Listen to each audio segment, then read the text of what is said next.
why is that valuable? Well, I'm nosy, okay? I mean, it's not valuable because I think I'm going to, be able to make better computer chips out of it. I'm just curious, right? This is going back to the idea that philosophy arises out of thaumas, right? Out of wonder. The world is a peculiar place, and I'm just curious about it, and curious in a way that, for me, the best fit is physics. I mean, you can be curious about it in a way that the best fit is biology or anthropology or economics, and I'm not arguing against those. Just for me, there's a certain kind of interest in things that are foundational or fundamental or at the bottom, in some sense of at the bottom, that I have, and that naturally leads you to physics.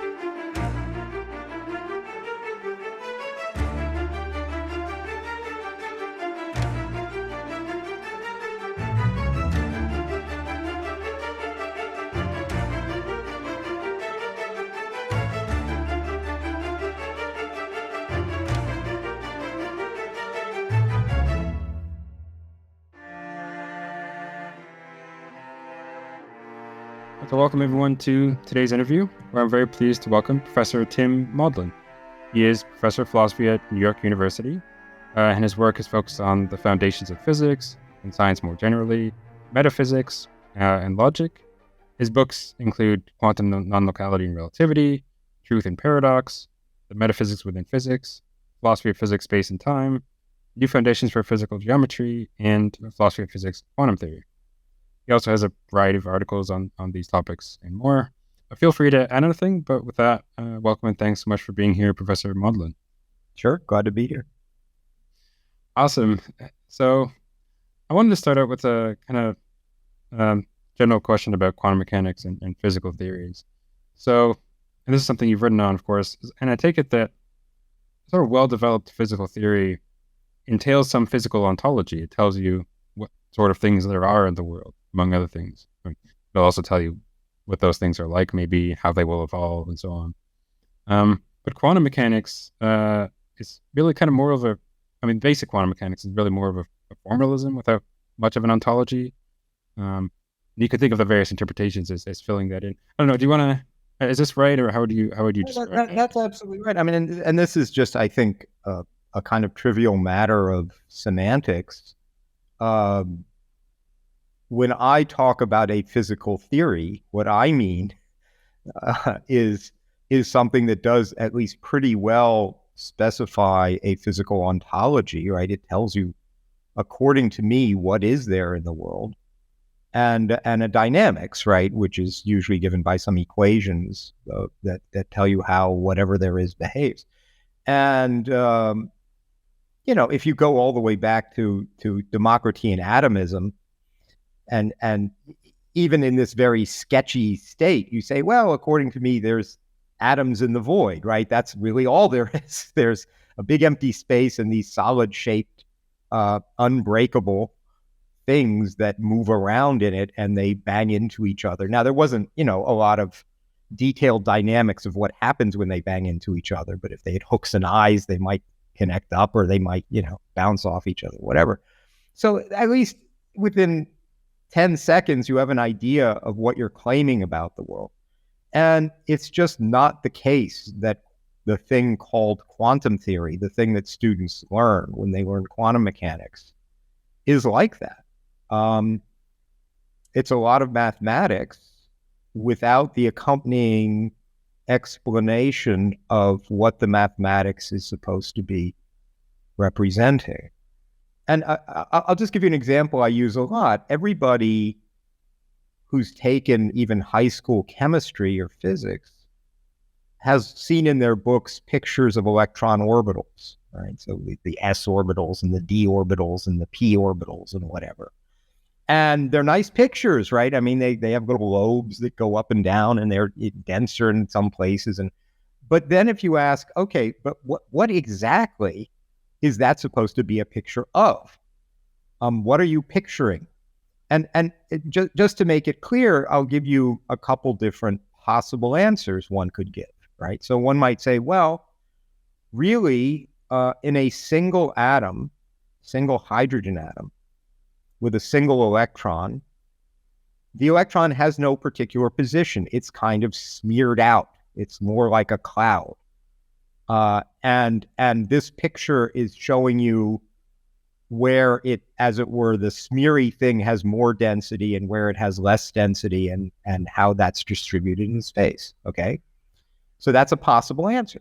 Here's another answer. You say, well, no, these are pictures of electron orbitals, and what's going on is that electrons are orbiting. So there's a particle, an electron, like a planet going around the sun. It's following some trajectory. And if you took a long photograph with a long exposure, so you tracked it over a long period of time, that's what you're seeing, is you're seeing, as it were, the places that it visited, and it's heavier where it visited places more often. Or you can say, well, it's sort of like that, only there's no particle that's following a trajectory, and this is the way many physicists will talk. The electron is kind of popping in and out of existence, right? It's just kind of bubbling. And if I take a long exposure of where the bubbles occur, whatever they are, it would be this. And here's another possibility, which certain theories would say. They say, no, this is actually a composite picture of many, many atoms.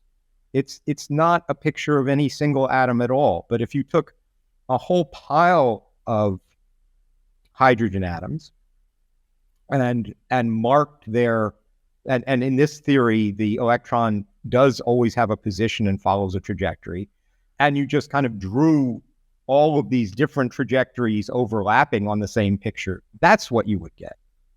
Now, the picture doesn't tell you, right? You can stare at the picture forever and it won't interpret itself in what it's supposed to be understood as suggesting about the electron.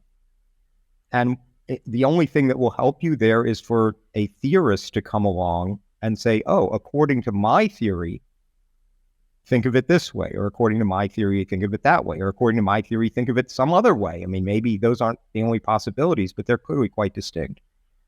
And, no standard physicist teaching quantum mechanics will give you an answer to this question. What's that a picture of? They'll say it's a picture of the square of the wave function or something like that.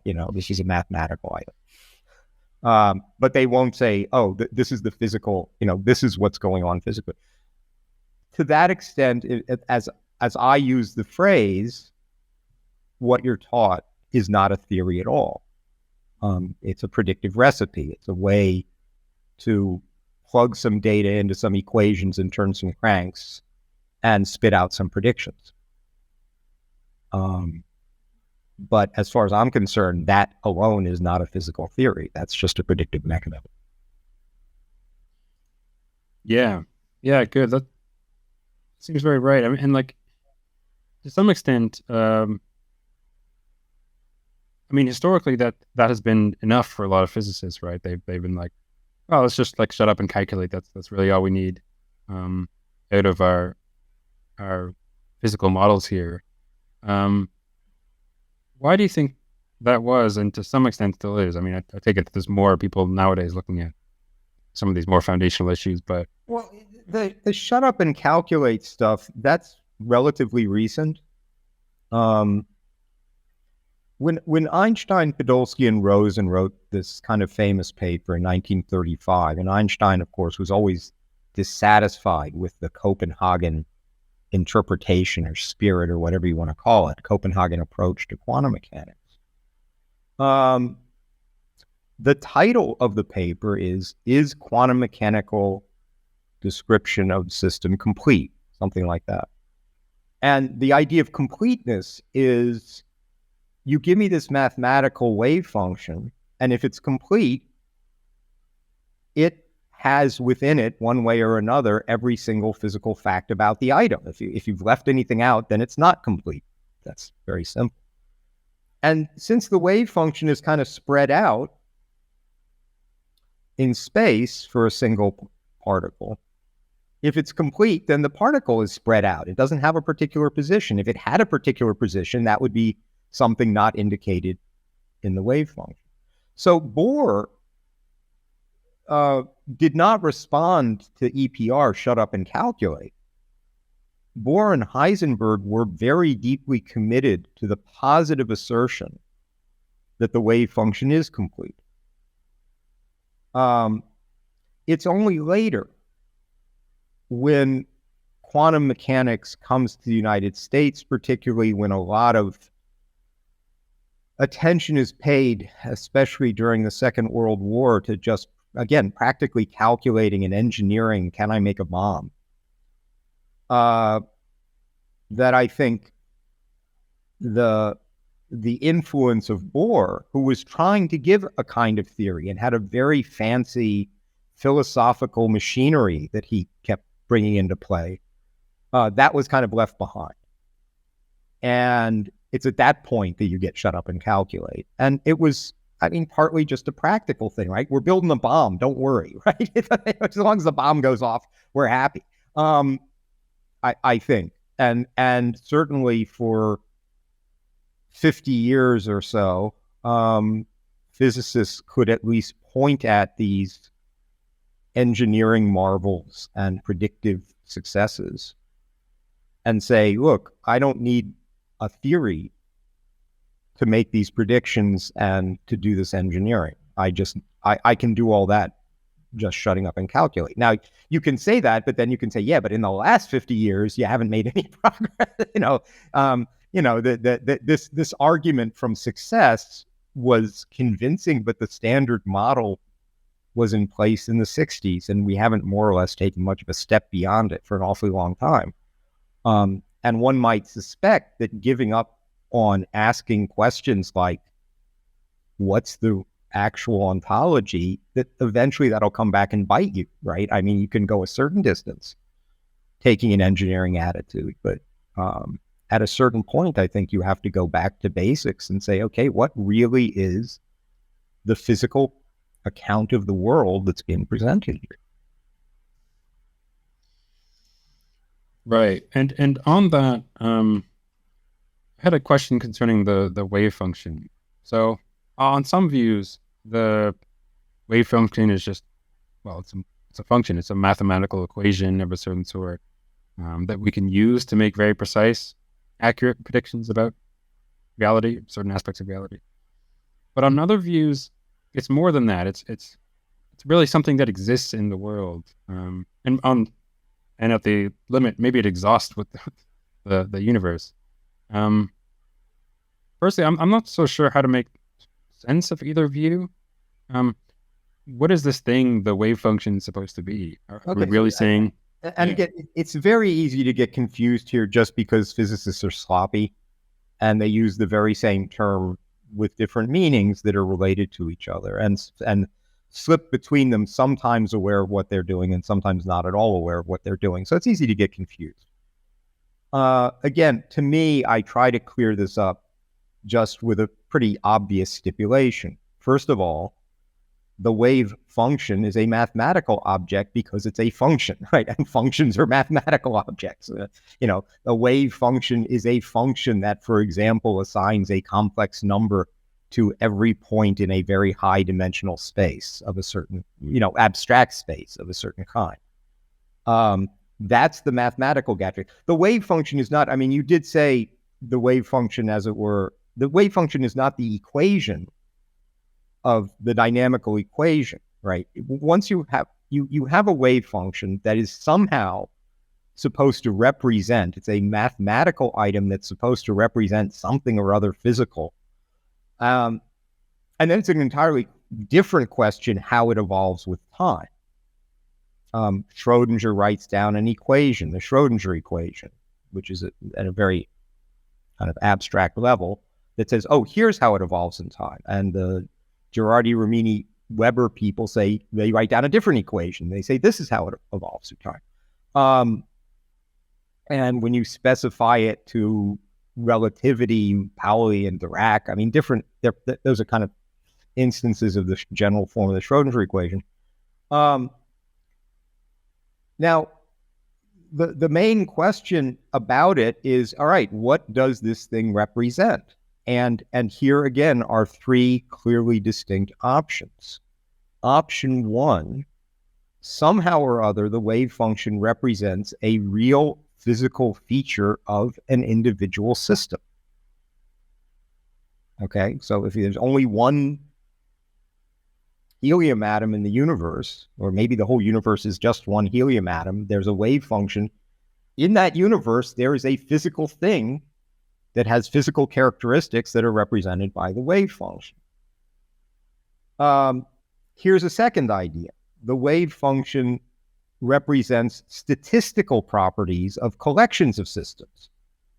This was the kind of thing Einstein preferred as an approach, to say, look, it's not as if a single particle has a wave function, but if you have a million particles, they can be different, and they have different, the distribution of their physical characteristics will have certain statistics, and those statistics can be represented by a wave function. There are people who say, no, wave functions don't represent anything physical. They represent degrees of belief or credence or something.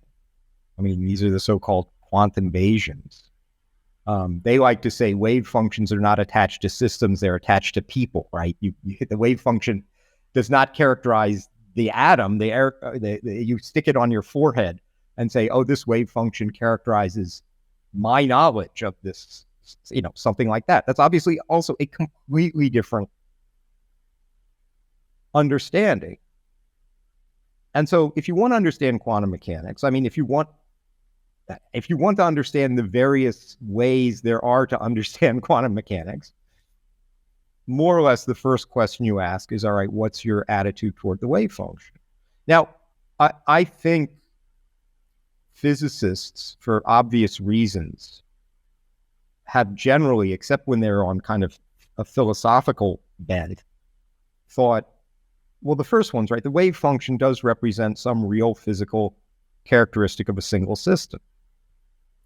Maybe there's an electron and it is, as it were, smeared out in space, and this wave function is describing how it's smeared out and how, as time goes on, it evolves. Okay, and the reason they do that is that the wave function is what you use to account for interference phenomena like two-slit interference. And if you think it's epistemic, you don't understand how can that be, right? Because you're talking about the interference, like interference of water waves, is interference of two physical things, right? A wave coming from here and a wave coming from here. If the spread outness of the wave function merely represents my ignorance, how can that interfere, right? How can my ignorance, display constructive or destructive interference? So I don't really think. I think if you just work with quantum mechanics, the natural thing you fall into is to think that the wave function does represent some real physical characteristic of an individual system. If you push a little further, you're going to end up probably saying, well, really, there's only one wave function which represents this physical characteristic of the entire universe, because there's not kind of room in the theory for different ones.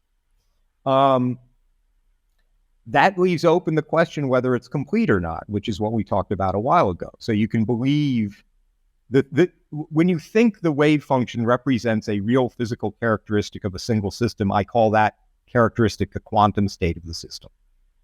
And you can believe in a quantum state and then go on to ask the question, okay, I believe there are quantum states. Is that complete? Is that all there is? Right? Is the totality of the physical condition of this system represented simply by its by the wave function? All it has is a quantum state, or is there something in addition to the quantum state? And then people have tried to go different directions on that. But to locate yourself in this thicket of ideas, these are the kind of triage questions that you start with. Do you think the wave function represents a real physical characteristic of an individual system? If so, do you think it always evolves by Schrodinger's equation or some linear equation, or does it do something else? Also, if so, do you believe that that's complete, or do you think there's something else? If there's something else, what's it? How does it behave? And if you get clear answers to this set of questions, you'll very quickly have have narrowed yourself down in understanding what's being claimed. Right. Good. So that when we ask what the wave function represents or what it might represent, I mean, it's going to be something like, I don't know, the electrons or these smeared things or whatever, fields or whatever we want to say that is included in our physical ontology, and how those things evolve, right? It's not like there's this thing out there, the wave function itself that is being. Well, again, the wave function is a mathematical thing. It can't do anything physical, right? It's a mathematical gadget that somehow is being used in the service of doing mathematical physics. If you ask, okay, the wave function, if you assert the wave function represents a quantum state, and then you go on and ask, okay, but what's a quantum state? I think the correct answer to that is it's not like anything you've heard of before, right? There is nothing in classical physics. There's nothing in classical electromagnetic theory. There's nothing in the general theory of relativity that's at all like a quantum state. And it has these features that entanglement. It has various specific features which do not appear in classical physics anywhere. And it's because of that quantum mechanical systems can do things that classical systems cannot do, as was pointed out by John Bell, right? Because classical physics is local in Bell's sense, meaning if an event occurs, all of the causes of the event, all the things that influence that event lie in or on its past lifetime. And what Bell proved is that if the theory just has that feature, there's various kinds of outcomes of experiments you just can't get. And they're outcomes that quantum mechanics predicts, and then most importantly, they're outcomes that actually happen in the lab when you go to check. So, Bell's conclusion, which I sort of spent my entire life arguing he's perfectly right, is that this shows that the actual physics of the world is not local, causally local in the sense that Bell specifies. All classical physics before it is, or could be easily made so. Anyway, and quantum mechanics can't. And that means, okay, I've got this quantum state is playing a central role in this non-locality, and you just don't have a good model for what it is that you've picked up from anything else you've ever studied. So you should just be open-minded. Right. Yeah, I guess I don't know. Maybe this wasn't as much of a concern, but my worry was that there's these terms we get in physical theories, quantum states, wave functions, fields, and so on. That, well, in one sense, these are mathematical things, part of our our physical theories here. But people will often want to treat these as if no, those are also things in the world, not just that they're mathematical formalisms used to model things. They really are these things, quantum states. Well, let me just jump in here. I think what you've left out of that description is the word represent. Classical electromagnetic theory, Maxwell's theory, mathematically is usually presented when you first learn it, mathematically using two vector fields, right? These vector fields are mathematical gadgets. They're called the E and B field, electric and magnetic fields. And Maxwell's equations, which describe how these things behave, are written in terms of these E and B fields. And then if you ask, but what is this theory actually postulating to exist? The answer, the intuitive answer is, well, that there's a physical thing, an electric field, and a physical thing, a magnetic field, which are in a fairly direct way represented by these mathematical E and B fields. Now, I say fairly directly because there can be various conventions that go into how this representation is set up.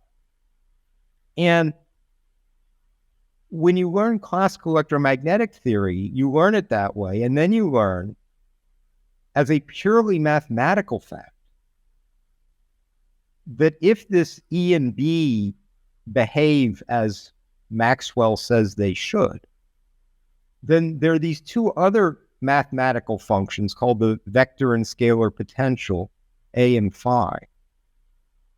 And you can write down Maxwell's equations in terms of A and phi. But the normal thought is to say, but don't think there's anything A and phi don't represent anything physically real, right?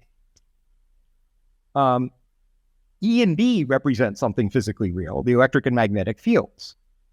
A and phi, the scalar and vector potentials, don't. They're just mathematical conveniences. This is just what you would be told. And then you might say, well, what's so convenient about them? And the answer is, well, look, there's what's called a gauge freedom. That is different from A and phi, I can derive E and B. But that's not unique. That is, many A phi pairs will give back the same E and B. Okay, so if I think what's really real is represented by E and B, then I have a whole choice of A phi pairs that I can use to describe a certain situation. That's called a gauge freedom. And why is that a good thing? Because sometimes among these many different ways of doing it, I can pick one that has certain symmetries connected to the problem I'm trying to solve that makes the math go easier. So it just at a purely calculational level, working with A and phi is easier than working with E and B. So that's the standard story. Now, everybody makes a distinction between, again, E and B vector fields are mathematical, A and phi vector and scalar fields are mathematical, but everybody says, no, but E and B really directly represent what's physically there, A and phi don't. And this goes on until there's a very interesting physical effect discovered by Aharonov and Bohm, called the Aharonov-Bohm effect. And it's one that they conclude,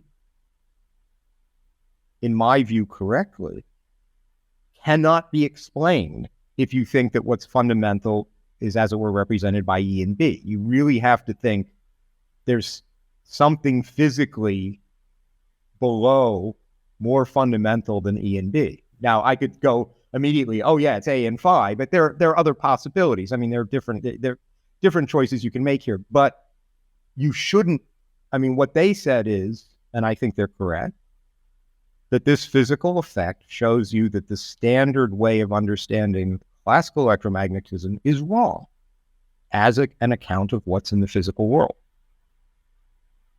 And that what's in the physical world is in some sense more directly represented by A and phi than it is by E and B. Yeah, interesting. So, like, I don't know, for the fields though, just, I mean, whether this is right physically, that's maybe not my point, which is that take some field that has some value at each point. The point is what exists really just, I don't know, those points and the values they have of some physical parameter, or is there, in addition to that, like also this field that accords for that? That makes sense. I mean, the normal understanding of classical electromagnetism is there's a field, and this is not something that Democritus ever imagined, and not something that Newton ever imagined. It's, as I said, nothing really prepares you for the idea of a quantum state as part of physical reality. Not much really prepared people for the development of electromagnetic theory to postulate electromagnetic fields, and they were very puzzled. And they asked very specific kind of, I mean, there were a bunch of physicists who thought, oh, the only way I could really understand these fields is like stresses and strains in a medium, right? So if I have a sponge or something and I squash it, they're just literally stresses and strains among the parts of the sponge. And so they tried to mechanically model this thing called the luminiferous ether, which was, and literally make kind of mechanical models with gears and pulleys and gyroscopes and flywheels, for this physical medium, such that you could then say, oh, what you're calling the electric field is really a stress in this medium of a certain kind, the way you can, put a stress on a piece of fabric. Now that didn't work out well. They could never come up with any mechanical models that had the right properties. And eventually, quite reasonably, some people said, just stop. Just postulate that there is this thing, an electric field, that has such and such properties. And those properties are not derived from underlying mechanical properties. They're just the nature of the electric field, the nature of the magnetic field. And that's a kind of normal thing. People first try to understand a new theory in familiar terms, and then only failing to do so are they eventually pushed to saying, well, gee, maybe there's more in the world than is dreamt of in my philosophy, right? Maybe in addition to charged matter, there are electric and magnetic fields that permeate all of space and are not the result of some matter that permeates all of space.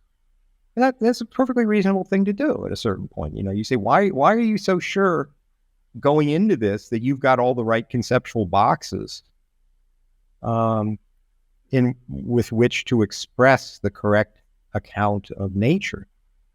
Nature has surprises, things you're unaware of, things you're not conceptually prepared for. Keep an open mind. Yeah. So if I have some physical parameter and say, okay, each point in space has some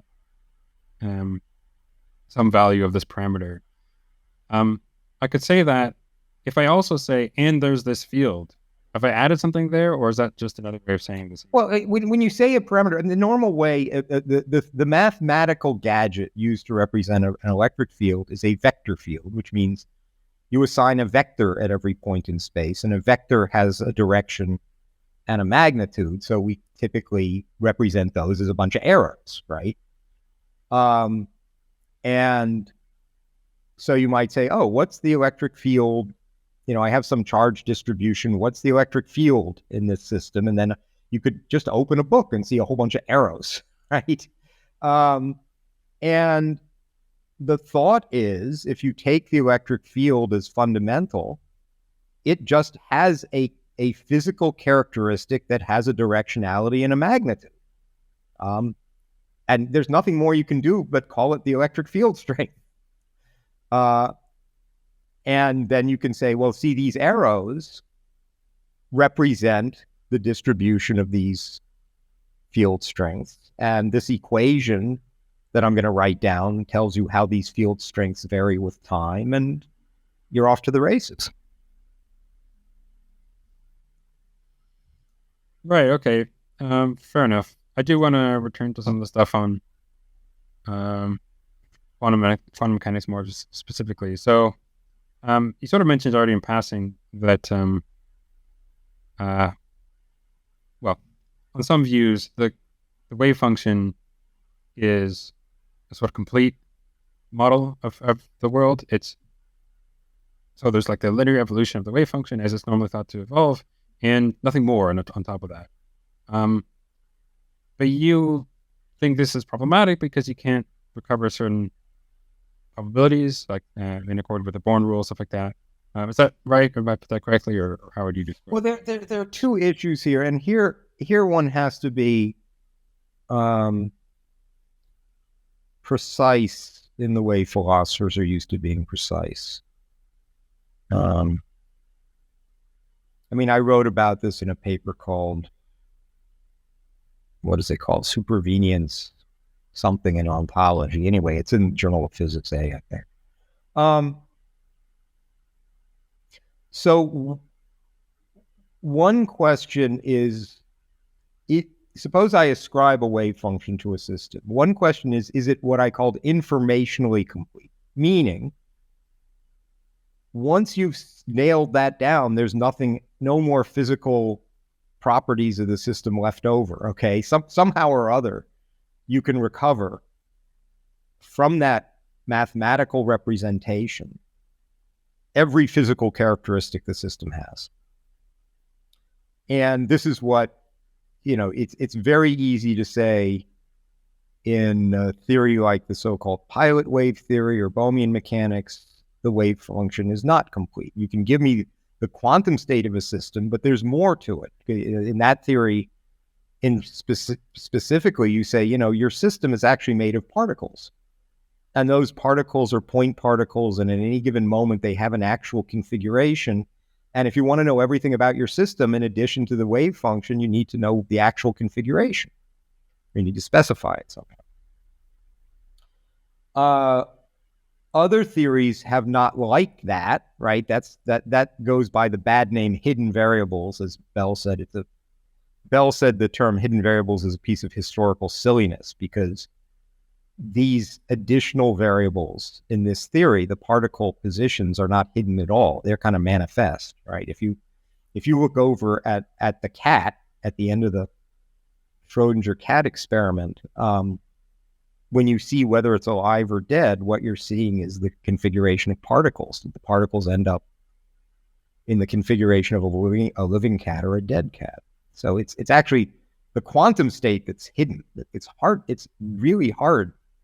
You can't see the quantum state. You only know it's there because of the influence it has on these particles.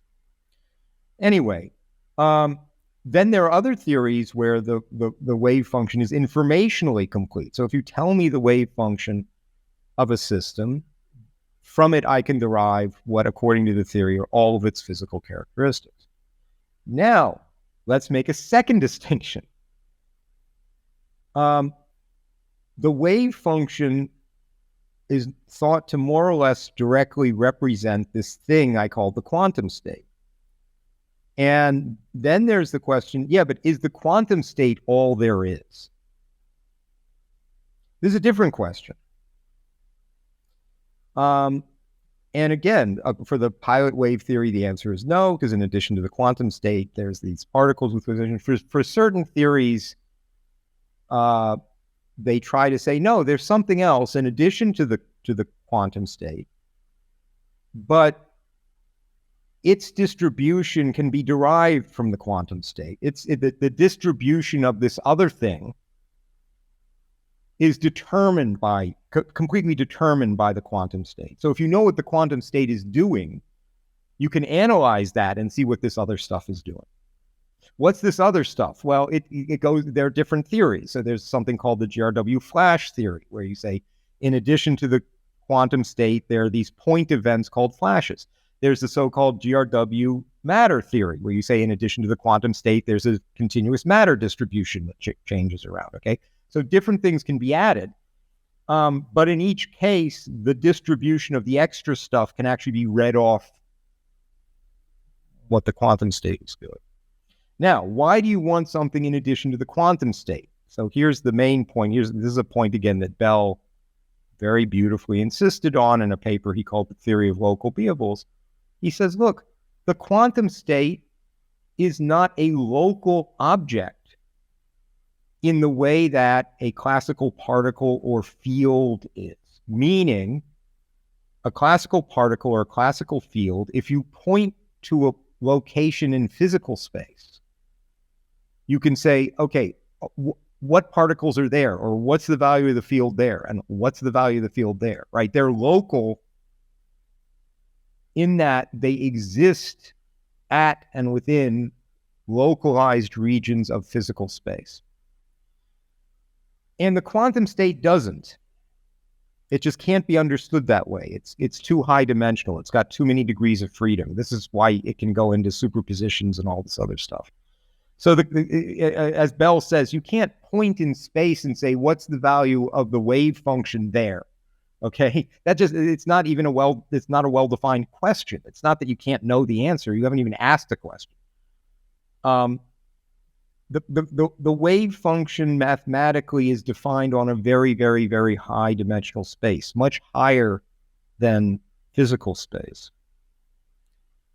And if you think the wave function pretty directly represents a physical thing, that physical thing has many, many, many degrees of freedom that do not correspond to what's its value here, what's its value here, what's its value here. Right? And that's why it can do all these fancy things that classical electromagnetic fields can't do. Like, and that's why you get violations of Bell's inequality. So Bell's view and my view is that in order to understand a theory as a proposal for a physical theory, it better postulate some local beables. The kinds of things that tables and chairs and cats and people and books and mountains and stars are made out of. And then postulate whatever else it needs to postulate to account for the behavior of those local beables. And then I can see how the theory can make predictions, like if I let go of this object, it'll fall to the floor in 3 seconds or whatever. Is that's going to be determined by what these local beables do. Right. Okay. Yeah. And then for I know I've written on this as well, though, that if you think that the evolution of the wave function is like linear and that it's a kind of full explanation, then you're going to have trouble recovering certain probabilities. Well, I mean, this was the point that Schrodinger was making with his cat example. If the wave function is complete, and if it always evolves in accordance with his linear equation of motion, then you can easily construct, I mean, just set up an experiment. You could do it. It wouldn't be much trouble. And you would say, according to the theory I've just specified at the end of this experiment, this cat will not be either just alive or dead. It will be, in some sense, smeared out. And actually, if you're careful about it, nobody is careful about it. It's going to be smeared out not between an alive state and a dead state, but between an alive state and an infinite number of different dead states, because you've got this piece of radium that might or might not decay. And what happens to the cat if it does decay depends critically on when it decays. You know, so the cat's end state will be quite different if the thing decays early than if it decays late. And Schrodinger just says, but we know that's not right. You know, that's just absurd. Cat's going to end up alive or dead. Now, the problem of this is a more fundamental problem conceptually than the problem of probabilities, because this is specifying what the probabilities are supposed to be for, right? So somebody says, oh, gee, using quantum mechanics, I can now calculate that there's a 54% chance that the cat ends up alive and a 46% chance that the cat ends up dead. Well, you better have at the end of the day a physical state where either the cat is alive or the cat is dead, or else I don't even know what these numbers are supposed to mean. And I see how you test something like that. You run the experiment many times and you look at the frequencies, and you know the frequencies, if I do it a lot of times, should be pretty near 56, blah blah blah. But if you say no, every time I run this experiment on every single cat, it just ends up smeared, then it's not even clear what the 54-46 number is supposed to represent. Right? And this is the problem that the many worlds people get into, because they want the wave function always to evolve by Schrodinger's equation, and they don't want to postulate anything that is not represented by the wave function. They want the wave function to be complete, and then they just get caught in this trap. And then there's all kinds of attempts at fancy footwork to get them out of the trap. But, you know, one wonders, why are you doing this? Because we have lots of ways not to fall into that trap. You know, we have other approaches that don't have any of these problems that you seem to be having. What's motivating you to, you know, throw yourself down in this horrible pit that people write long, complicated decision theoretic papers trying to dig themselves out of? I mean, don't throw yourself down in the first place. Um, I guess that's more or less the attitude of most of the people I hang out with. That it's not a proof that it's impossible to come up with some very fancy, complicated story about probabilities and the many worlds interpretation. But even before that, there's a question of why. I've got other theories that just don't have these conceptual problems. Why are you bringing them on yourself? It's a little hard to understand the motivation. Yeah. People who tend to endorse those sorts of views think that it's kind of assuming these other conceptual problems can be solved. It's kind of a neat, streamlined view. It's just you just have the wave function. People gesture at Occam's razor, but that's just physics doesn't work that way. Again, classical electromagnetic theory has two very different kinds of things that it postulates. It postulates charged matter, like electrons, and it postulates electric and magnetic fields. And the charged matter is normally not understood as a field, and the field is not understood as charged matter. They're just two different things, and they interact in accordance with some equations. There's some difficulties of exactly getting these equations to play with each other well, but those are technical questions. Now, somebody can say, oh, I don't like having both charged matter and a field, so I'm going to try and throw away the field and do a action at a distance theory where wiggling this electron in a thing I call a radio antenna at a later time causes this electron in my radio to wiggle.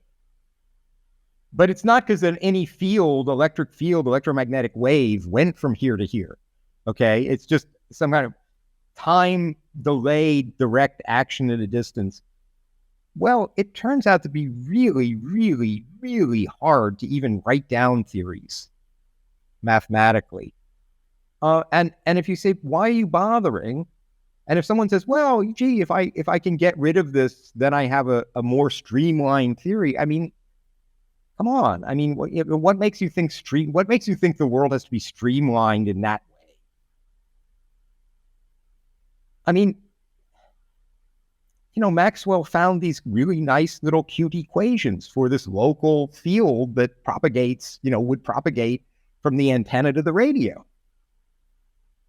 And you want to say, no, I'm going to throw all that away so I can get rid of something? I don't think it's good methodology. It's certainly not the methodology physicists ever use. There was not a huge rush to try and get rid of electromagnetic fields after Maxwell discovered the equations. Right. What do you think of some of those fancy footwork attempts to try to recover probabilities? So I know like Charles Sibbons and Sean Carroll, and then David Wallace. Yeah. Yeah. Look, I think anybody who's bringing practical decision making into the thing has just gone off the rails. We think they're physical probability. We think there are physical frequencies with which things happen, and we want to understand why the physical frequencies are what they are. And for somebody to say, in order to explain that, I have to make reference to practical decision-making apparatus of agents, you just want to say, no, you're just off track. You've gotten lost. You're clutching at straws. We know how to account for frequencies without mentioning practical, logic and decision theory. We understand how statistical mechanics works. We understand how theories with objective probabilities, like objective collapse theories, we understand how they work. And none of that mentions anybody betting on anything. And then you look at they say, oh, I can prove essentially if you're a rational agent, you must place bets as if only one outcome is going to occur with such and such a probability, even though, according to me, all these different outcomes are going to occur and I can't make sense of probability. I mean, of course, once you start down a road, it's very hard to decide, this isn't really, this is what Lakatosh called a degenerating research program, right? I mean, it's a nice phrase. It's not necessarily that you're going to hit a hard wall because people are clever. But you want to look around and sort of see where you've dug yourself after a while and notice that this is not going well.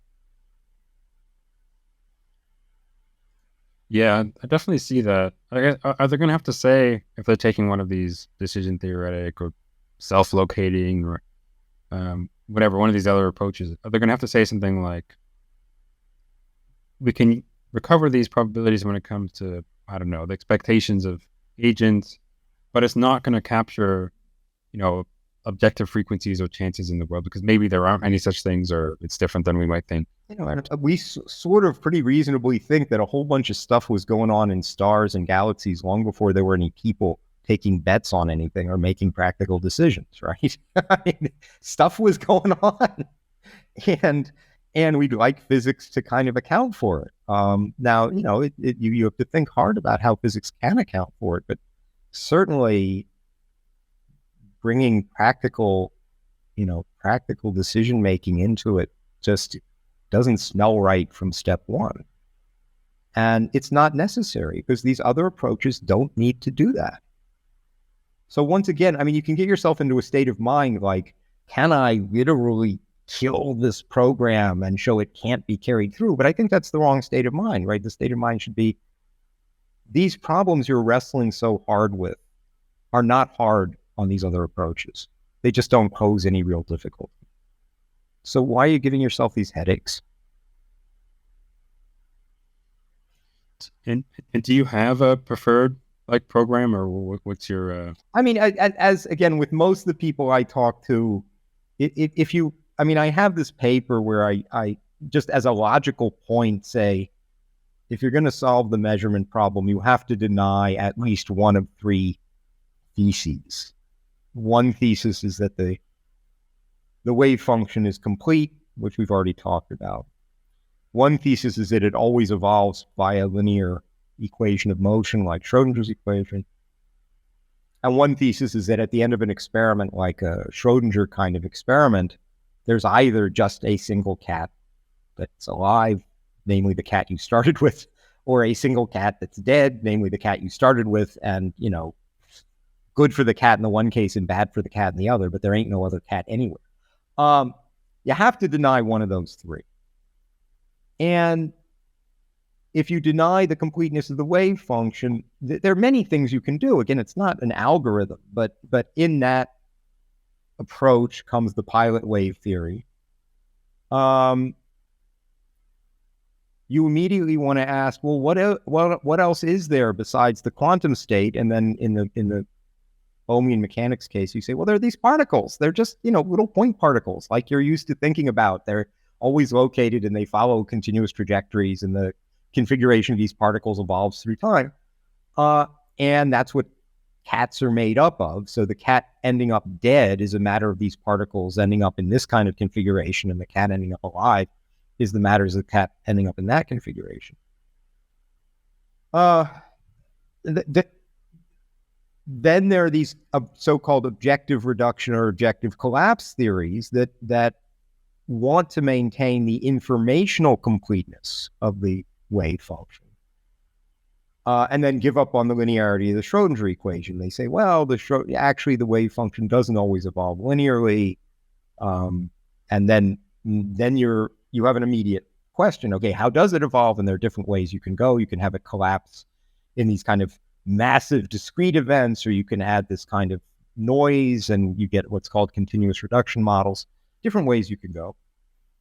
And then the many worlds people don't want to do either of those things, right? They don't want to add anything and they don't want to deny the linearity. And then they end up with, well, the original cat must somehow end up being many cats. I mean, if you sort of think about it, kind of infinitely many cats, lots of them dead in different ways.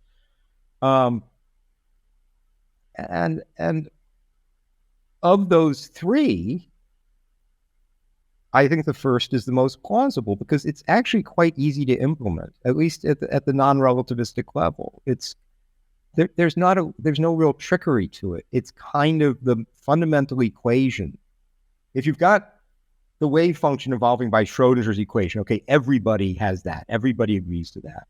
And then the only other question you have is how do these particles evolve? And for that, you need this thing called the guidance equation. And the guidance equation, I mean, in some papers, you're given 10 different ways to arrive at it. It's like there are a whole bunch of approaches. If you just ask yourself, okay, I've got this quantum state doing this, and somehow I want that to determine how these particles move. What's a natural way for that to happen? There's a whole bunch of different kind of arguments you give that lead you to the same endpoint. The guidance equation should look like this. And a world that was governed by that, again, this is the non-relativistic theory, would look basically like the world we live in, up to issues that only come up when you're doing relativistic field theory.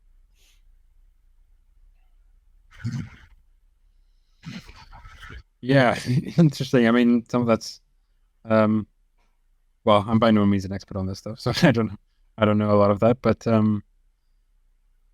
yeah. So where does I don't know if I'm getting the pronunciation right here. De Broglie-Bohm, how does that? But that's the pilot wave theory. I mean, it was originally proposed almost instantaneously in 1926 by de Broglie, and some objections were raised to it. De Broglie was a very young man, and he was a bit cowed by these big names, and there were available answers to the objections that were raised, but he did not come up with them immediately, and he kind of dropped the theory. And then in 1952, Bohm kind of rediscovers the theory. Now Bohm's papers in 52 don't present the theory in what's nowadays thought of as the best way. Bohm was kind of trying to use Newtonian dynamics. And so he introduced this thing called a quantum potential. And it turns out you shouldn't do it that way. You should do it the way John Bell did it and just introduce this so-called guidance equation. You don't try to pretend this is a Newtonian theory. It isn't. And certainly Bohm understood that the objections that had been raised to de Broglie were no good. You could just answer them. The thing about the theory, and there's every reason to believe, as I understand historically, that Einstein played around with this theory.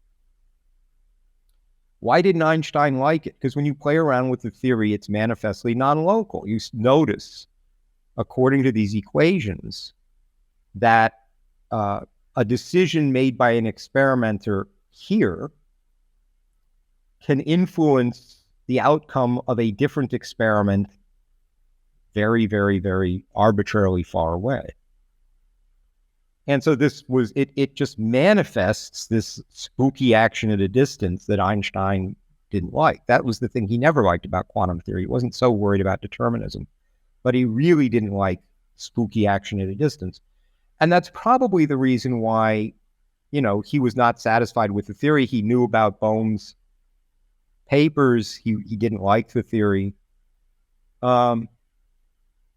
But what Einstein did not do, unfortunately, was live long enough to see Bell's proof. And as far as I'm concerned, what Bell proved is you're stuck with non-locality, like it or lump it, right? I mean, if you have a deep emotional aversion to it, get over it, because the world behaves in ways that it can't behave if everything is local. And so if you take the non-locality off the table as an objection, and it's one of these things, it goes from being a bug to a feature, right? Once you have Bell. If you take that off the table, I don't know why anybody wouldn't think that's a really plausible looking theorem. And there always have been people who have exactly that reaction. That's why, as frustrating as it is to regular physicists who keep wanting to try and kill it off, the theory keeps sprouting up and gaining adherence, because if you're kind of open-minded to it, you see, oh, this is a really straightforward, simple theory. The non-relativistic theory is not the final theory because it's not relativistic and it doesn't account for particle creation, annihilations, and various things. But if you just look at the non-relativistic theory, and you can read Bell's paper on the impossible pilot wave, where he's just saying, look, he says, I don't understand why more physicists don't appreciate what this theory accomplishes and with what ease it accomplishes it. And he lays it out. And I think some progress is being made. Certainly when I was young, I was aware of the name pilot wave theory and nothing more than sneering at it, right? I mean, regular physics, it's some ad hoc, completely implausible theory, blah, blah, blah. They never wrote down an equation. They never explained why it was ad hoc. You could say that if you present it in terms of the quantum potential, it looks a little ad hoc, but then if you present it in this other way that Bell did, it doesn't at all. It's just the opposite.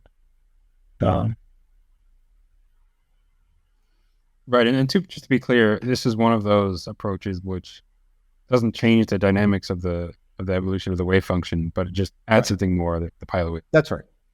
The wave function, in this theory, there's only one wave function ultimately or fundamentally, which is the wave function or the quantum state of the entire universe. And it always evolves by Schrodinger evolution. Now, that raises a whole bunch of interesting questions, which everybody ought to answer. But the Bohmians have answers. And other people don't really, because it's very hard to understand how the idea that if there's a quantum state, ultimately there should only be one of it, and it should be the universal one. That seems right. And then you can say, well, how is it? Because in the lab, we never use it. We have no idea what that is, right? In the lab, we ascribe, so in the literature, you use big psi for the universal gadget, which is the fundamental one, and then these little psis.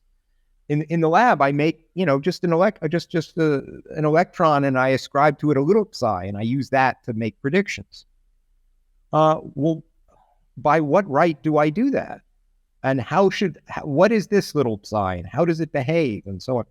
It turns out, and this is something everybody who studies this stuff ought to appreciate, but does. It turns out there's a very simple way to define this little psi if you're working in a Bohmian setting. There's something called the conditional wave function. And it's just a definition, right? There's no new physics. It's just you say, I've got this universal wave function. I have these particles with definite positions. From this, I can just mix them up mathematically and define a little psi. And then I can analyze what it does. There's no room to add any new equations because I have the equation for the big psi and I have the guidance equation. There's no room to add any physics. But then I just do mathematical analysis. And what I notice is that more or less, if the system is kept isolated in a little box, this little psi will always obey Schrodinger evolution. But if the system interacts with something outside that box in the right way, in the very way we would normally say involves making a measurement, then the little psi collapses. Now, the big psi never collapses. It's always Schrodinger evolution. But the little psi does. It collapses, and it collapses just when you want it to. And it does it just as the consequence of some definitions, not by, bringing in the hand of God to collapse the wave. This is just a wonderful thing. I mean, it's just a wonderful discovery, and it's been laid out for now decades, but I wouldn't hazard a guess how many physicists actually understand it. It's not hard to understand, but these questions are not that popular among most of the physicists. Yeah, it'd be nice if they were a little bit more popular. Yeah, I mean, it's getting better. I mean, I must say it's getting better. Within the last couple weeks, there was an editorial in Nature Physics about, basically the editorial said, physicists really ought to pay some attention to foundational issues. They shouldn't just write them off, which is wonderful. I mean, I was shocked. It's great. I think sociologically, string theory looks like it's in a bad situation. And I think because of that, and there was so much investment in it, that a lot of physicists are kind of looking around for some other approach. And when you do that, the idea that you should go back to basics and start asking some foundational questions, it starts to make sense, right? Yeah. And I did have a sort of more general question about, physics and the more mundane beliefs or like manifest image. Do you see physics and quantum mechanics and other physical theories as like undermining the kind of manifest image of the world in a significant degree, like our normal beliefs about? I don't think it does very much. No, I mean, and you have to be careful here because people are sloppy. I mean, Sellers. I studied under Sellers, and he meant something quite specific by the manifest image of the world. And it's not what people often say. So just to give you an idea, many people would say, oh, the manifest image of a table is that it's solid through and through, right? It's just absolutely occupies a certain region of space, fills it up. And the scientific image, and this is associated with this kind of famous passage by Eddington, is that no, it's mostly empty space and you have these protons and blah, blah, blah. Okay. And ultimately the scientific image is going to displace and maybe explain the manifest image. That's not what Sellers meant. The microscopic structure of the table is not part of the manifest image at all. Nothing. I mean, why? Because it's microscopic. That's why. I don't know. I mean, a normal person, if you say, what is this table like at a scale which is too small to see? If they're honest, they'll shrug their shoulders and say, how in the world should I know? You're telling me to answer a question about at a scale where it's, I can tell the table is white and I can tell the table is rectangular and I can tell that there are 8 plates on the table and blah, blah, blah. All right. So there is a lot of content to the manifest image that's mostly at macro scale. And physics doesn't mess up much with that. It better not. Because at the end of the day, the outcomes of experiments are described in that language.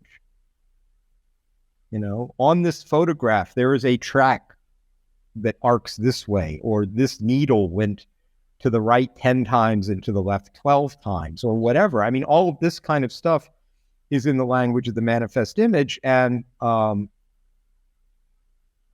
things that for obvious reasons, we think we have very good reliability about.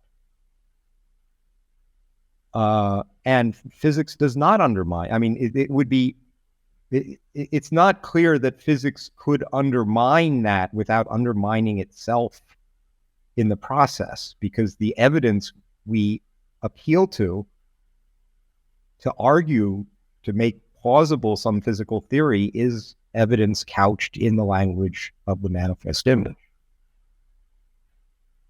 And so if you throw all that away, I mean, you can throw it all away, like Descartes or in the Matrix, and say, oh, the entire manifest image is wrong, but then you can't do physics anymore. You just can't. It's over, right?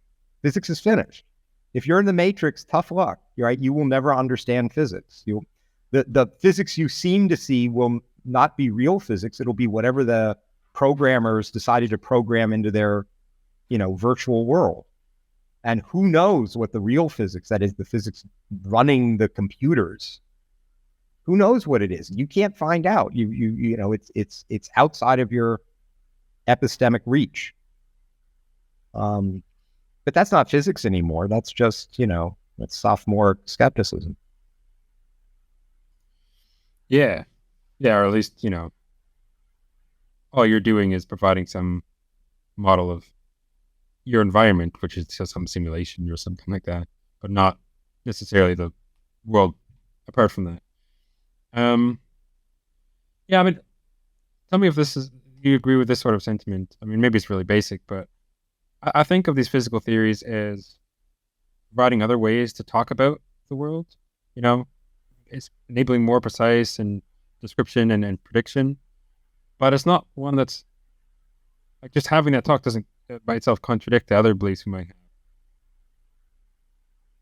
Yeah, I don't think of that. I mean, I think again, if a physical theory specifies in a precise way a physical ontology that it's postulating, then if a second physical theory, you look at its ontology and it's different, then they can't both be equally good ways of talking about the world. I mean, at most, one of them, maybe neither of them is correct, but it seems to me if they've made mutually contradictory claims, they can't both be right. They could both be wrong. So yeah, I don't now. There's then a question.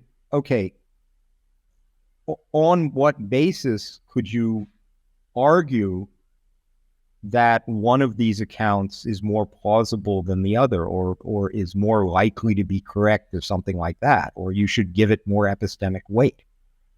And that's a really good question, right? That's a question in epistemology and in the techniques by which you evaluate plausibility of theories. And that's a hard question. And there's no unique answer to it. And you probably have to get down into individual cases and look at them in great detail. And I certainly don't think there is some mechanical procedure where I give you any pair of theories and some evidence, and the procedure says, oh, this theory is more plausible than that one on this evidence.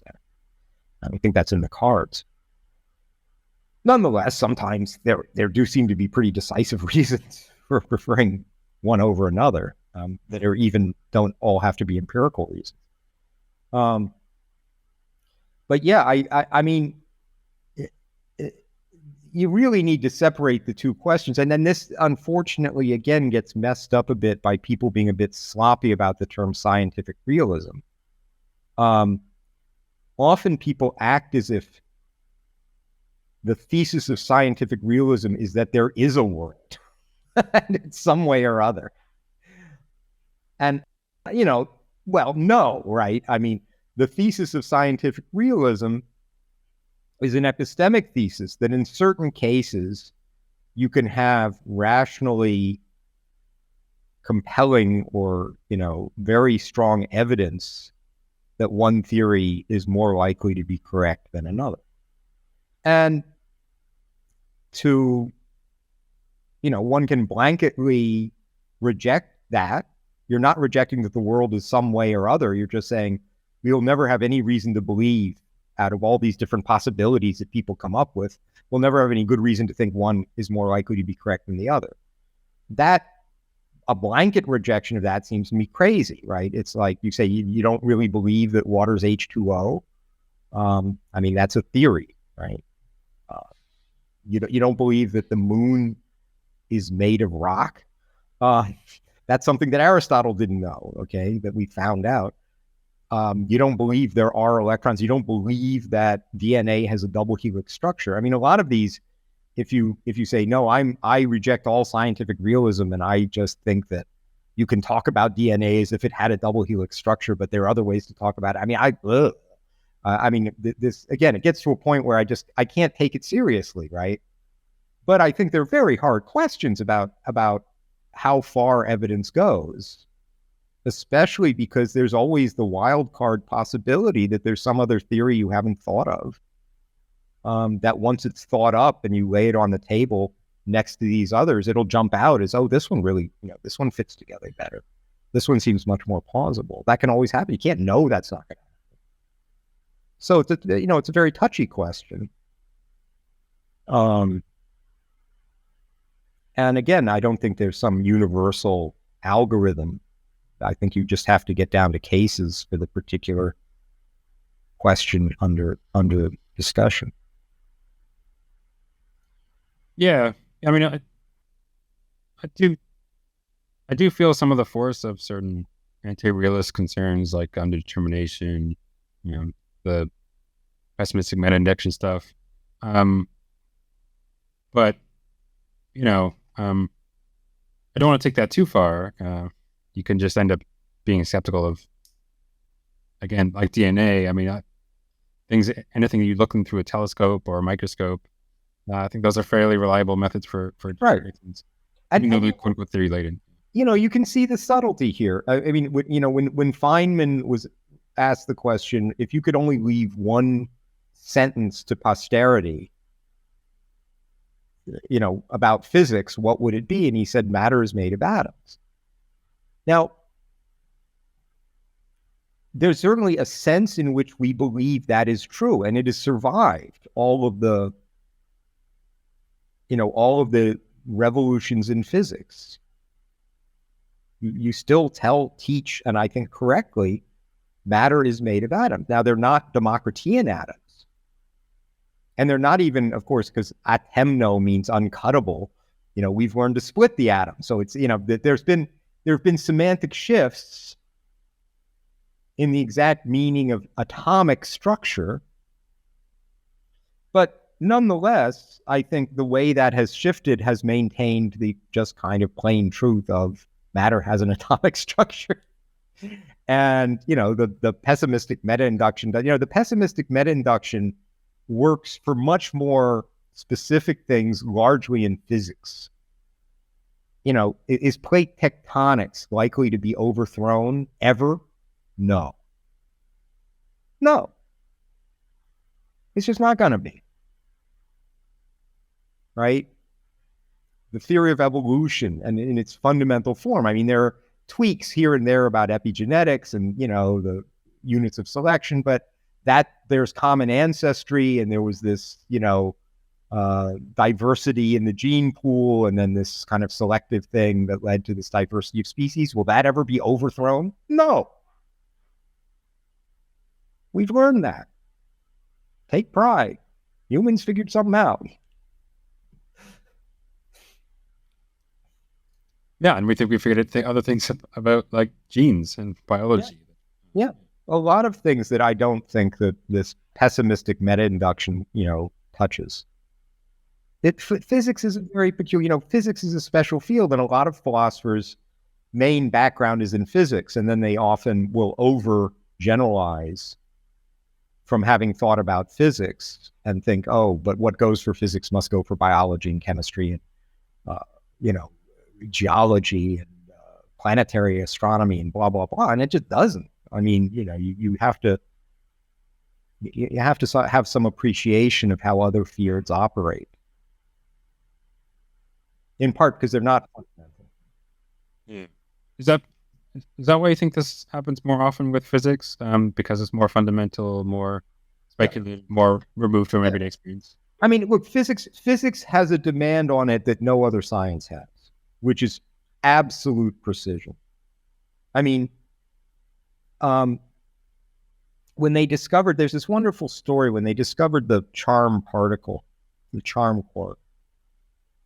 Beforehand, they didn't know it was there, right? Or, I don't know, was it strange? Maybe it was a strange quark. Anyway, and they have these colliders. They're just colliding beams, and they have scattering cross sections. It tells you how often things should scatter off in various ways. And of course, you can only run the beam at discrete energies. So they chose a scale and said, okay, every 5 clicks, we're going to run the beam, we're going to run the beam, we're going to run the beam. And there was a theoretical calculation which did not account for strangeness or charm, whichever it was, I can't remember, that gave you a kind of graph that says, well, the scattering ought to kind of move up in this way and then settle down and then, asymptote out in a kind of S-shape thing. And they're running, and they, you have to run it, and then there's a long time to process the data before they actually get the stuff, and they run it, and then after all this time, it's like the dots are falling right along this theoretical line, but then there's this one dot that's just a little above. And then it goes back, and it's okay, right? And then they say, well, maybe we should go check. that one little dot. And then they have to go argue, to get beam time. It's all very political. And then they go back and they go in that area. Now they can sample in much finer slices, right? Because they're only sampling right around this little bump. And then what they find is this: it goes boink, boink, boink, boink, boink, boink, boink. And, this incredible, all of a sudden, a lot of scattering, right? These are scattering across. All of a sudden, these things are just scattering like crazy in ways that was not predicted at all, and is accounted for by strangeness or charm or whatever it was. Now, physics really has a demand to get things quantitatively exactly right. I mean, everybody knows this is like calculation of the anomalous magnetic moment of the electron that goes out to, 14 decimal places, and experiments that go out to 16 decimal places, and they match. And it's just, there is no number in biology. There's no number, right, in geology that they have to get right to that degree of accuracy, right? Why? Because physics is supposed to be absolutely fundamental. It has to get it all exactly right, or it's not done. And that puts stresses and strains on the discipline that other disciplines don't have. So if your only knowledge is of the history of physics, there's a whole bunch of science that you probably don't have a very good sense of how it's done, because it's done differently. Right. I definitely agree with that. I like the way that was put. Yeah, so I wanted to cover a few other things. And you've written a paper, I think, a couple of years ago on modality, discussion about possibility, necessity, impossibility. And I just want to kind of briefly lay out my approach to this and want to see if that's similar to what you would say. I think that we can define, even if not super precisely, various modal systems, like logical modality, mathematical modality, physical modality, etc.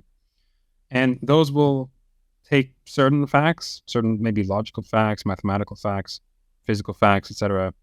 They'll take those as axioms, and then we can ask, what is consistent with those? What's entailed by those? What's inconsistent with those? And that's going to tell us what is, say, logically possible, logically necessary, logically impossible, and so on for the other modalities.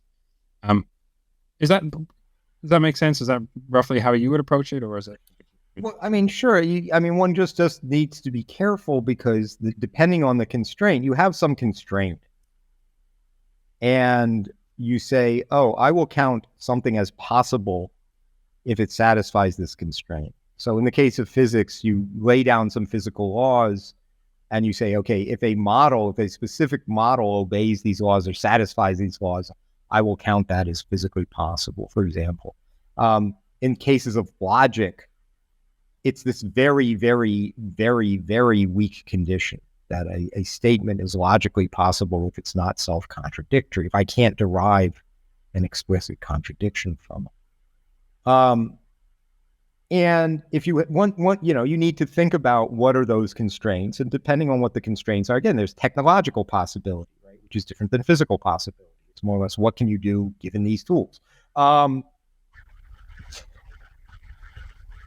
You do need to be careful, because logical possibility does not imply possibility in any robust sense at all, right? That is, something can be, quote, logically possible in that it does not entail a contradiction, but in no interesting sense we can think of be possible. You can imagine, mathematical, there can be mathematical claims that are provably unprovable, right?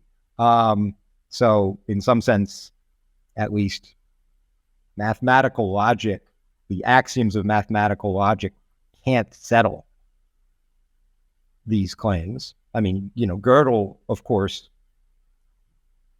pointed this out, that once you have a precisely defined inferential system that's finite in certain ways, you can even construct some such claims.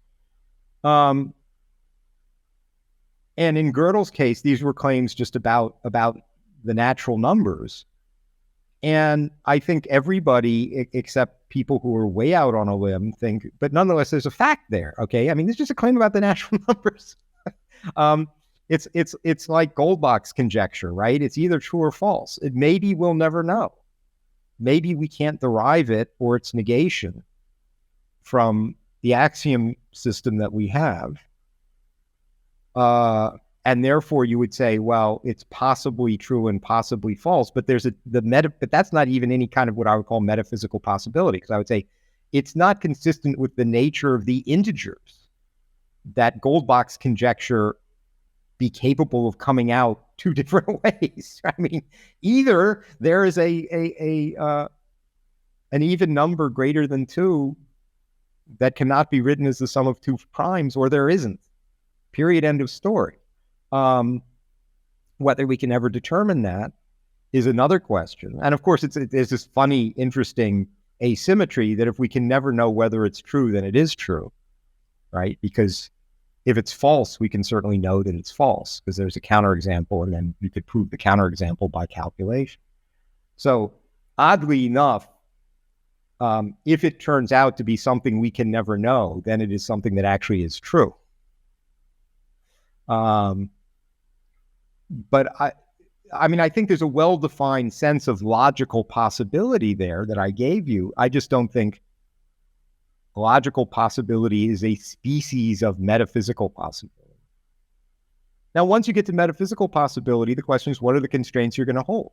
Are you going to hold a constraint that physics, the laws of physics, be the actual laws? Or are you going to allow loosening them in some ways and say, well, maybe if I'm doing Newtonian mechanics, what if gravity had been an inverse cube law? Okay. Now, there's a perfectly good mathematical question that you can ask, but whether there's any decent sense of really possible that gravity be an inverse cube, I think that's, I mean, there's a certain point where Kripke says, he doesn't assert it, but he's tempted by the idea that metaphysical possibility is kind of physical possibility, and that's that. That is, it really has to be possible, consistent with the actual laws of physics. And I think that's kind of the full-blooded kind of possibility I'm interested in. Yeah. For me, when I think about metaphysical possibility, I mean, it's not really clear oftentimes what people have in mind. Some people want to leave it as a sort of primitive notion. It's not going to be analyzed in terms of these constraints you might have in mind, or in terms of physical laws or something like that. But there, I'm not sure what's being said, actually. I don't know if you share that. I think you can say something about it. I mean, so I guess I should now amend what I just said. So suppose I say, okay, I've got the laws of physics. And in some sense, I want to hold the actual laws of physics as a constraint. So anything I'm going to call possible is consistent with that. But then there are other things that, and this is what Kripke pointed out, that in traditional philosophy were completely recognized, which is metaphysical essences, right? In essence, what Aristotle called to tienenai, what it is to be something, that's not a law, right? Not the way that Maxwell's equations are laws. So someone says, what is it to be water? And this is the whole twin earth and everything else that was going on, is to say, well, it turns out, as a matter of fact, to be water is to be H2O. And if you ain't H2O, I don't care how much you look like water, you're not water. I guess I say that's right, because that's what water is. So that's a kind of metaphysical necessity. And that a lot of what went on in the meaning of meaning and naming and necessity was people working that out. And I think that's correct. And that it takes you, it's not, I mean, the problem was this idea of essentialism was really dirtied up by Quine and other people, and they mocked it. But, it's the idea that they're real essences goes back to Plato and Aristotle and Locke, and they had something in mind, and I think they were right? What is that thing, really? And the answer to that is normally not stated in terms of a law, right? What is helium? Oh, it's the element with atomic number 2 that has 2 protons in its nucleus. That's what helium is. That's not a law in the sense of Schrodinger's equation. It's a metaphysical analysis. It's telling you what the thing is. And I think anything that's seriously metaphysically possible has to respect the essences of things. Yeah, I've come across this sort of thought before, like Aristotelian thought, that there's one way to think about possibilities is constrained by, well, what the essences of things are. And you can also maybe get some like objective probabilities out of this too. Because the essences may make certain facts about it, or the way it evolves more likely or less likely than others, or possible or impossible. I mean, is that one constraint? So it sounds like this is a constraint you'd want to add into metaphysical possibility.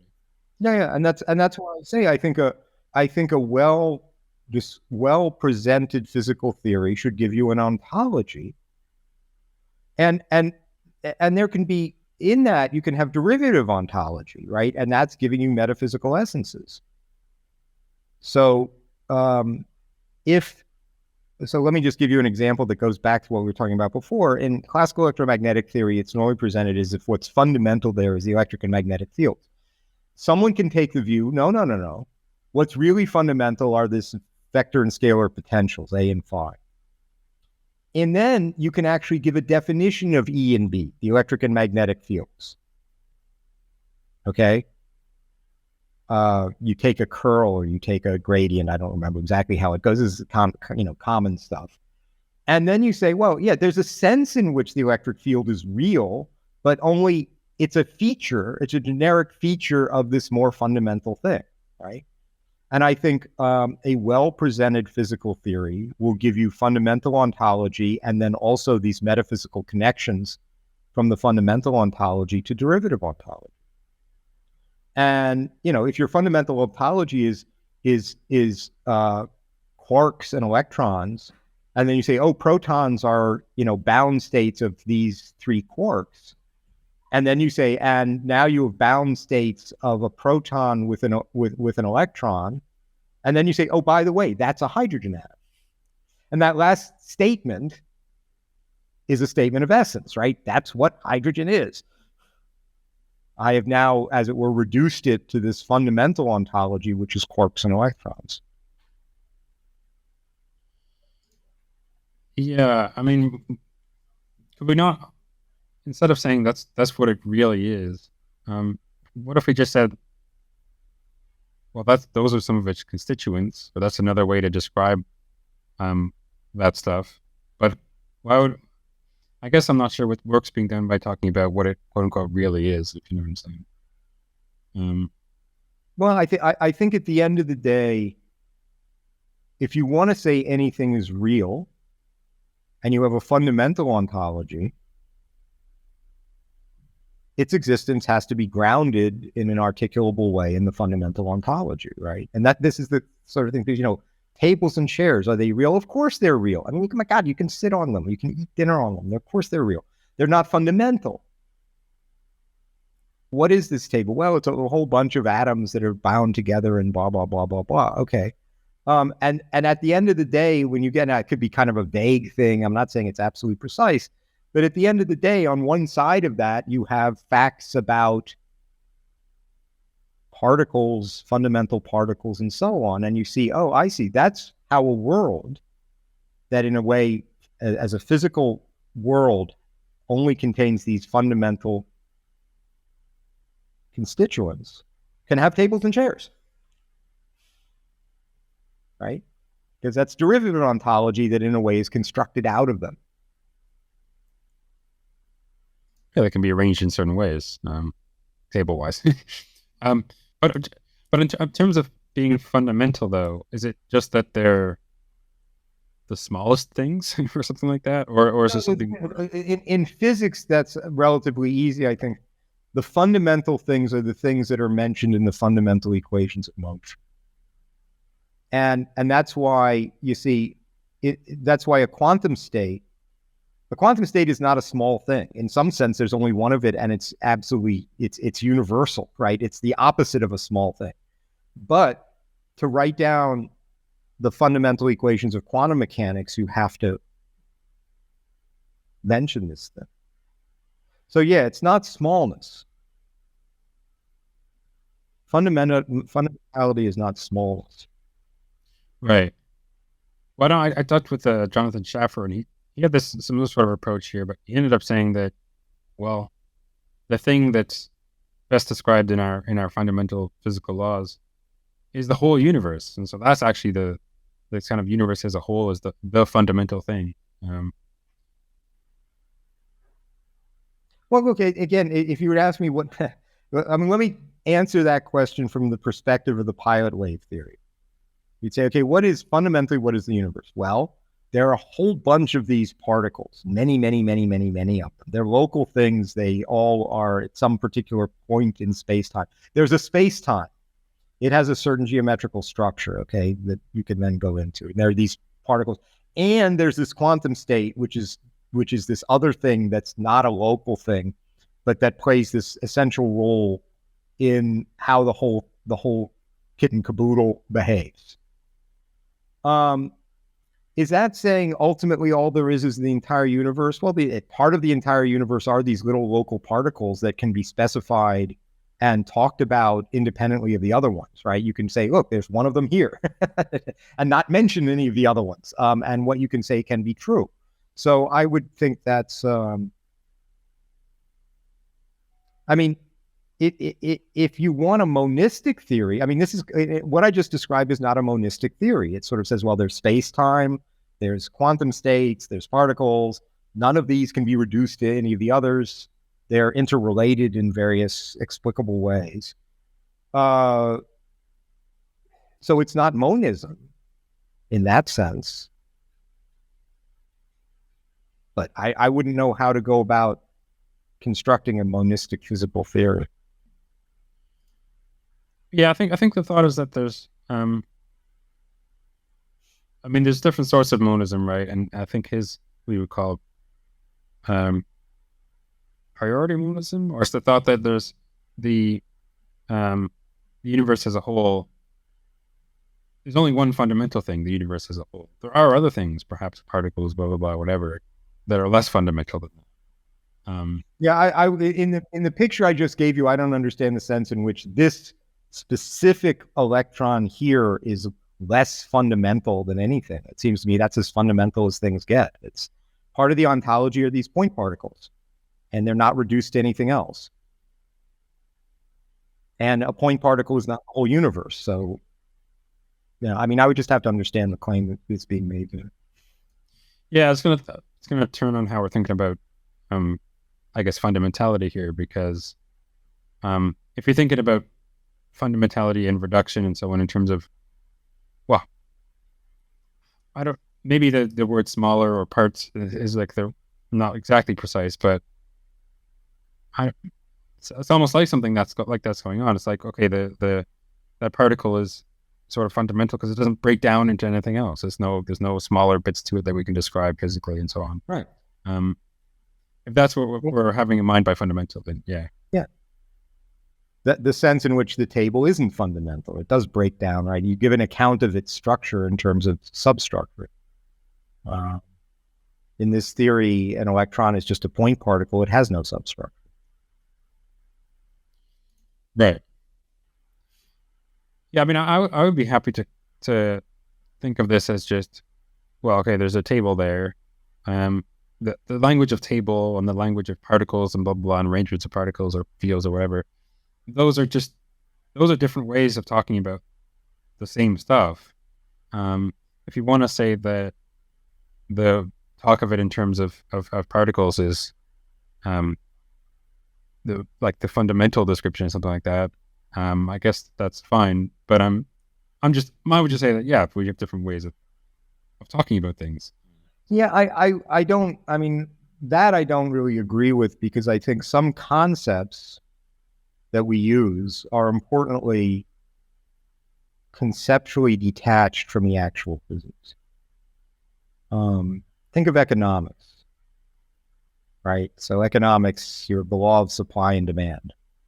And then you say, well, if there were a world that were governed by democracy and physics, okay, then in some sense, all the actual physics wouldn't fit.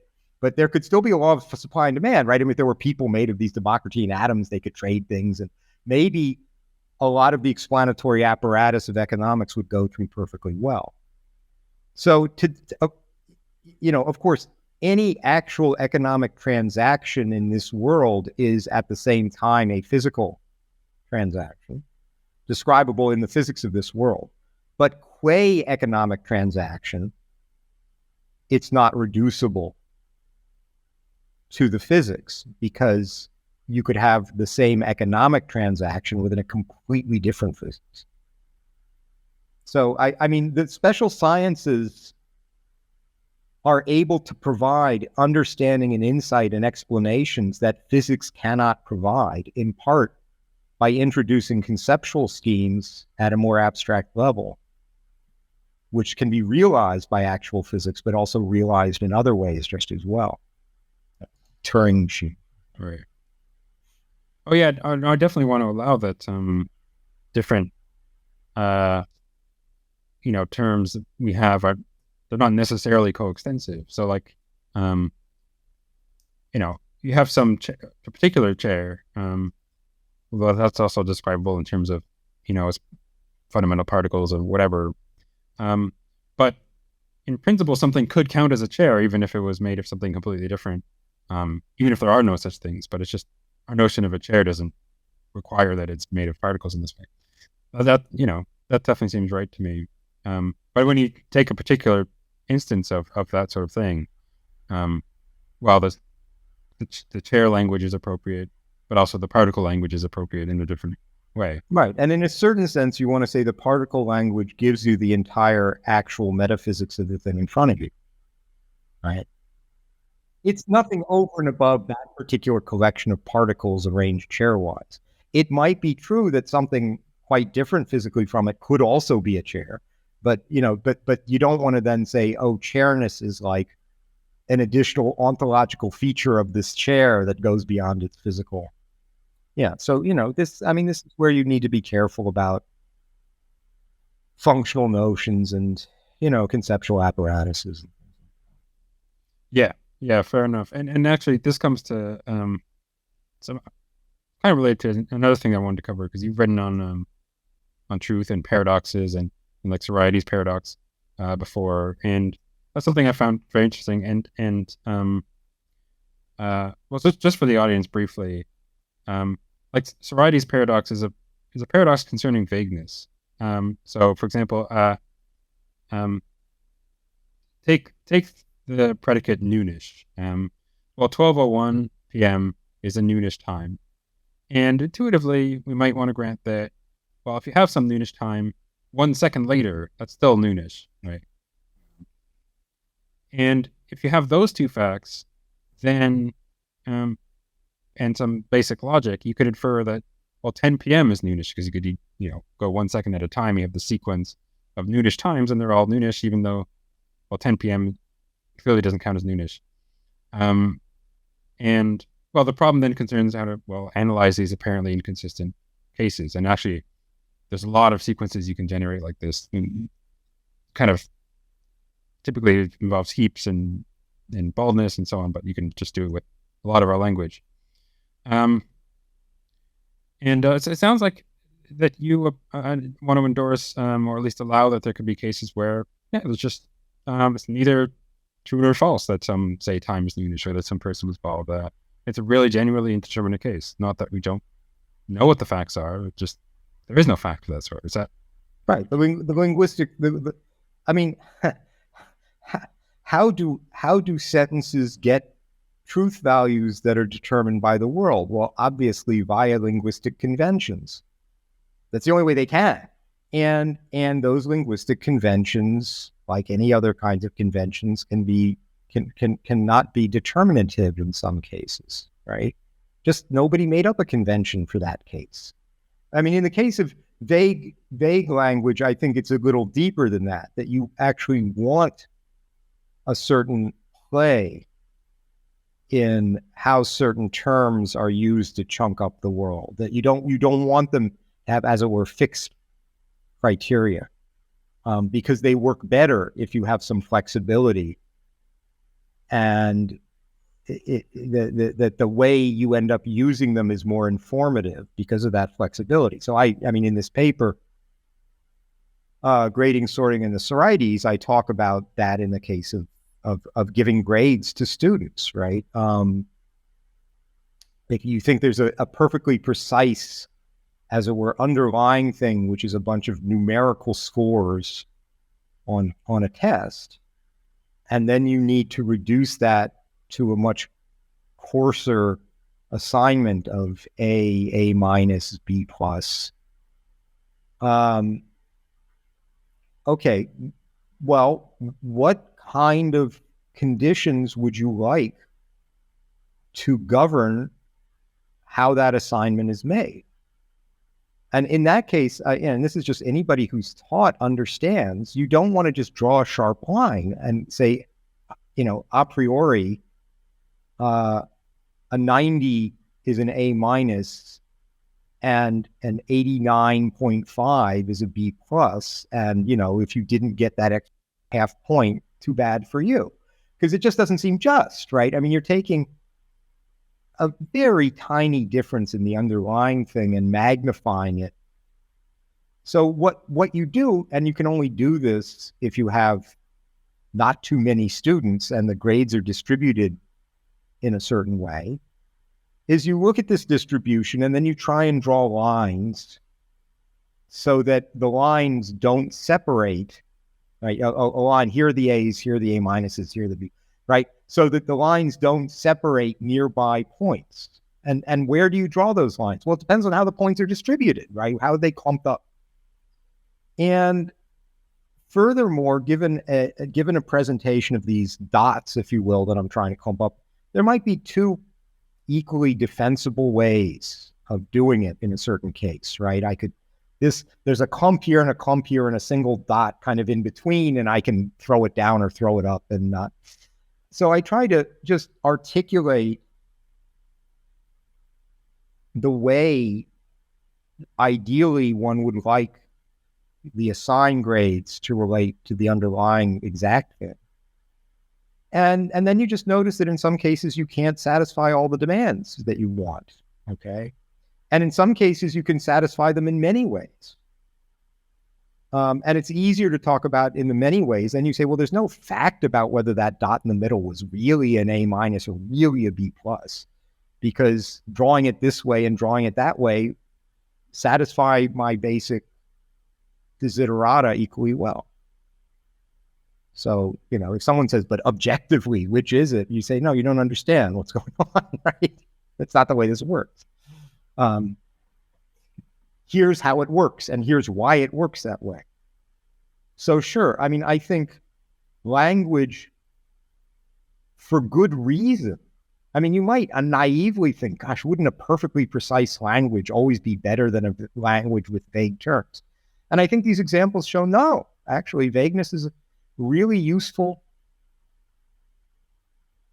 thing that some terms can have and that we want it to have. And, where the bad case is like the case you gave, where the series of grades is just one dot, equal at every grade equally distributed. So there are no gaps and they don't clump up and so on. And then this thing you want to do, which is not separate nearby grades, you can't. There's just no way to do it. And that's a tragedy, but that's life, I mean, then you kind of draw it in a more or less arbitrary way, and nobody can criticize you for having done it exactly there rather than somewhere else. It's not like, oh, you didn't get it right. Yeah. Right. And do you think that, so like on some views, like the supervaluationist view, there's going to be the cases where some, statement involving a vague term is true, statements where it's false, and then there's the statements in the middle where there's no fact about it's neither true nor false. And one of the kind of primary worry for that sort of view is that, well, wait a minute, there's now these two boundaries here, these two sharp boundaries between true and neither true nor false, and neither true nor false and false. Right. And that seems to have the same problem. Right. And I think, look, mathematics is a sharp tool. And set theory is a sharp tool. So if you decide the only things you're going to use to do semantics are set theory, you're limited to really sharp tools. Now, if it turns out there are pieces of language that just aren't so sharp, and you're kind of playing around with a bunch of really sharp things, trying to get a good representation of something that just isn't that sharp, okay, it's not going to fit that well. And there'll be, supervaluationism is one way to go. You take sets of things and sets of sets and build up. I mean, I don't understand, again, the motivation exactly. I mean, I think I just described pretty well how you assign grades and what you're trying to achieve when you do it, and why sometimes there might be a unique way to achieve that, and sometimes there might be several ways to do that, and sometimes there might be no ways to do that. Why should trying to do everything in terms of perfectly sharp predicates, which is what you're left with if you're using set theory, right? Because an element is either a member of a set or it isn't. Right? There's no vagueness in that. Seems like the wrong formal tool to be using. Right. And then I was thinking about like my noonish example. Like you could define the predicate in a way such that, I don't know, some exact number of Planck seconds after noon is like the last noonish time, and then after that it's no longer noonish. But defining it in that way is, I don't see what the kind of utility there is really. Yeah. And also it's like cognitively expensive. You have to think it's like huge number of seconds per second, Planck seconds. Like, right. What's the point in that? Like, I mean, precision has the advantage that you can reduce something to an algorithm. But that's an advantage in one way, and a disadvantage if you're in a situation where, for linguistic purposes, you'd like some flexibility and not have it reduced to an algorithm. I mean, and look, the supervaluationist stuff just gets some stuff wrong, because the supervaluationist is going to say something like, oh, there is a definite point where baldness ends. And definitely it's the case that somebody is bald, but another person with, one hair more isn't. But it's just not definite where there's definitely a sharp boundary, but it's not definite where it is. And I mean, this stuff, I mean, you can say that, but to me, this is just gibberish. There is no such sharp boundary, right? There was not a nanosecond at which Muhammad Ali became famous. There just wasn't.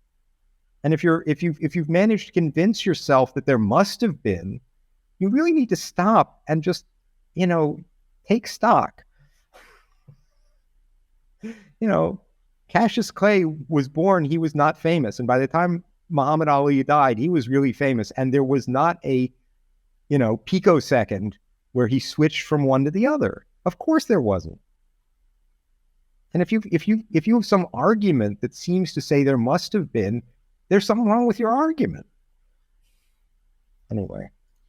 Yeah, there's a few people who try to maintain that there is, and yes, there have been.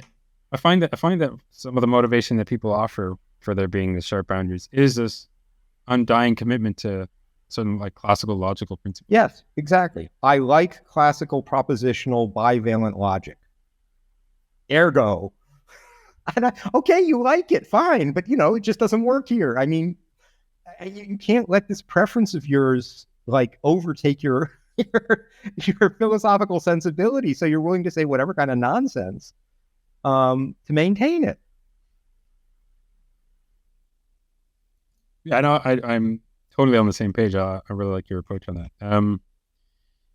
Yeah, so I think I don't want to keep you all day, so I'll wrap up in a couple minutes if that's all right with you. But I do like to end on a kind of more metaphilosophical question, which is, I mean, what do you think is the value of philosophy, and maybe in particular the philosophy of physics? Why is it worth doing, I suppose, for you and more broadly?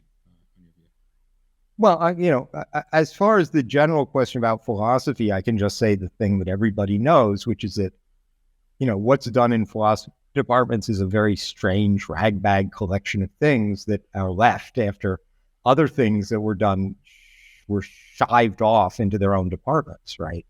And kind of what's left in philosophy is not things that necessarily have a deep connection to each other, but just that never became something else. And therefore, I don't think there's going to be a general answer to what is the value of philosophy. You, again, have to go down to cases. Now, in the case of in what I like to say I do, because I think it's true, is foundations of physics, largely. And I don't use the word philosophy because it doesn't seem to describe what I'm interested in. I'm interested in, at a fundamental level, what is the physical world? And someone can say, but that sounds like physics. And I would say, yeah, it does, doesn't it? It really ought to be something that physicists are worried about. But oddly enough, or unfortunately for weird historical reasons, you can't get a job in a physics department if your interest is in the foundations of physics. You just can't. Hard to get a job in a math department if your interest is the foundations of mathematics. Maybe not quite so hard, but still. So these kind of foundational questions tend to remain in philosophy departments. I've set up this institute, the John Bell Institute for the Foundations of Physics, and by charter, there are 6 on the board of governors, 2 philosophers, 2 mathematicians, and 2 physicists, because there is a single subject matter, but to do it well, you have to know some physics, and you have to know the mathematics in terms of which the physics is stated, and you have to have a sharp ear for ambiguity and understand various conceptual, pitfalls, which you get from a training in philosophy. Why is that valuable? Well, I'm nosy, okay? I mean, it's not valuable because I think I'm going to, be able to make better computer chips out of it. I'm just curious, right? This is going back to the idea that philosophy arises out of thalamus, right? Out of wonder. The world is a peculiar place, and I'm just curious about it, and curious in a way that, for me, the best fit is physics. I mean, you can be curious about it in a way that the best fit is biology or anthropology or economics. And I'm not arguing against those. Just for me, there's a certain kind of interest in things that are foundational or fundamental or at the bottom, in some sense of at the bottom, that I have. And that naturally leads you to physics, which is, I think, why, more specialized philosophers of science have a background in physics than any other science, because it's a natural kind of fit between a philosophical curiosity and the way physics is done. If you have no interest, if you couldn't care less what electrons are, I can't. I have nothing to say, right? I do. Fortunately, they pay me to try to work it out, I don't know what it would be to give a compelling argument that one ought to be interested in such things. I can report that I am, and a lot of other people are. And I can report there's a lot of confusion out there that needs to be cleaned up. So there's work for people to do. Yeah, very good.